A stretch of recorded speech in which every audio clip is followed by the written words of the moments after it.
कहते हैं प्रिया प्रीतम का विवाह नहीं हुआ। पाताल खंड में पद्म पुराण में पढ़ के देखो, बंशी वट में जहां वो वट है, उस वट के नीचे ब्रह्मा जी ने ब्याह किया प्रगट लीला में, अवतार लीला में। हमारे निकुंज लीला में रोज ब्याहुला होता, हमारे यहाँ रोज ब्याहुला होता। सखियन के उर ऐसी आई, ब्याह विनोद रचे सुखदाई। कहाँ हो तुम? प्रीति का ये स्वरूप है हमारे प्यारी जो प्यार। उदाहरण देता है 16,100, ये शक्तियां हैं। रुक्मिणी जी महालक्ष्मी का अवतार हैं, पृथ्वी का अवतार सत्यभामा जी, अंबा जी का अवतार जाम्बवती जी, और सब ये शक्तियां हैं अवतरित होकर 16,108 स्वामी की सेवा में विराजमान। श्री जी शक्ति नहीं है, श्री कृष्ण यहाँ शक्ति शक्तिमान के रूप में नहीं, श्री जी लालजू के हृदय का प्रेम है। इसी महाप्रेम की आराधना स्वयं श्री लालजू महाराज करते हैं। श्री स्वामिनी जी जिनके चरण रज पाने के लिए ब्रह्मा शंकर आदि याचना करते हैं, उन श्री स्वामिनी जी को जो ऐसे शब्दों से संबोधन करता है, हमें लगता है श्री कृष्ण कृपा करें, इनकी बुद्धि शुद्ध हो। और ऐसी प्रार्थना है जनता से कि ऐसे भागवताचार्यों से कथा ना सुनो जिनको खुद कथा का ज्ञान नहीं, खुद तत्व का ज्ञान नहीं, केवल बस हवा में चल रहे, हवा में बह रहे हैं, 4 श्लोक पढ़ लिए और बोल रहे। जितना ऐसे छाचित्र गिरोगे कि कहीं उठाने वाला कोई नहीं मिलेगा। साधुता, भगवत भजन, शास्त्रों का ज्ञान, ये जन समुदाय के मानस पटल पर विकारों का नाश करके भगवत प्रीति प्रदान करने के लिए है।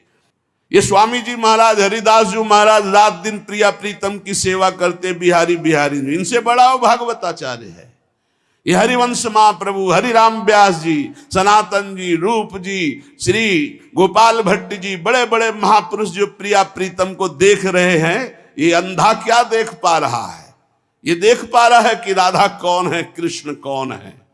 इसलिए हमारी प्रार्थना है पूज्य भागवताचार्यों से कि आप सब कृपा करके ऐसे ही चरित्रों का गायन करें जिससे सबकी श्रद्धा भगवान में पुष्ट हो। वैसे कलयुग है, ऐसे ऐसे मार्ग निकल रहे हैं कि साकार की उपासना का ही खंडन कर रहे हैं, और तुम जिनके यश गान से पेट भर रहे हो, उदर पोषण कर रहे हो, तुम उन्हीं की निंदा करते हो, तुम उन्हीं की अवहेलना करते हो। अब ज्यादातर कलयुग में राक्षसी स्वभाव के लोगों की वृद्धि हो रही, केवल शास्त्रों का प्रयोग किया जा रहा है, केवल अपनी वासनाओं की पूर्ति के लिए।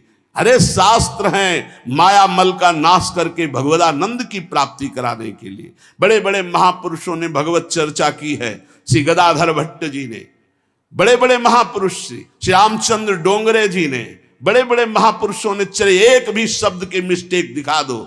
पूज्य भाई जी से हनुमान प्रसाद पोद्दार जी की कलम से विश्व पावन हुआ है और होता ही रहेगा, एक मिस्टेक दिखा दो। पूज्य स्वामी श्री राम सुखदा एक मिस्टेक दे। ये जो भागवत को जानते भी नहीं है, भगवान की महिमा को नहीं छू सकते हैं, वो चले हैं प्रवचन करने और राधा किशोरी के विषय में। श्री स्वामिनी जी की चरणारविंद की आश्रय वृत्ति लिए बिना कोई राधा तत्व को नहीं जान सकता। कल हम जब क्लिप हमको दिखाई गई तो हमें बहुत असंतोष हुआ कि छोटे छोटे बौद्धिक स्तर से जो लोग भक्ति करते हैं उनको पता नहीं शास्त्रों का, उनको ज्ञान नहीं। आप लोगों के मुख से ही सुनकर उनकी श्रद्धा पुष्ट होती है और भगवान के मार्ग में चलते हैं। कौन ऐसा भागवताचार्य है जिसका भरण पोषण विश्वम्बर भगवान के जस गायन से ना हुआ हो?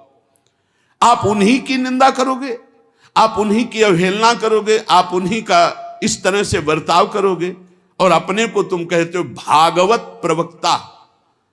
भागवत प्रवक्ता परमहंस श्री सुखदेव जी महाराज ने जो बोला, जो भगवान व्यास देव जी ने बोला, जिसको 7 दिन में सुनकर धुंधकारी परम पद प्राप्त हुआ, परीक्षित परम पद को प्राप्त हुए, उनको तुम उनके बीच में ऐसी बातें सुनाते हो। एक भी शब्द भागवत का हो उसमें तो बताओ हमें।